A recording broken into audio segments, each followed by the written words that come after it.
आणि परिवहन मंत्री प्रताप सरनाईक यांच्यावर रोहित पवारांनी गंभीर आरोप केलेत। सरनाईकांना मांडवलीमधून रॅपिडोची स्पॉन्सरशिप मिळाली असा आरोप त्यांनी केलेला आहे। सरनाईकांनी अडवलेली रॅपिडो कंपनी प्रो गोविंदा लीगचे स्पॉन्सर आहेत असं रोहित पवार यांचं म्हणणं आहे। सरकार जनतेसाठी नाही तर स्वतःसाठीच काम करतंय असं रोहित पवार यांनी आरोप केलेला आहे।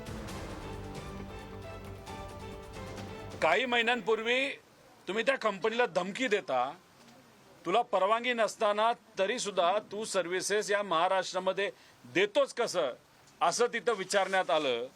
आणि आता त्यांच्या एका लीगला तुम्ही जर त्यांच्याकडनं स्पॉन्सरशिप घेत असाल, चर्चा अशी आहे मनी फॉर्म मध्ये आणि काइंड मध्ये, म्हणजे काही वस्तू स्वरूपात मदत केली जाते।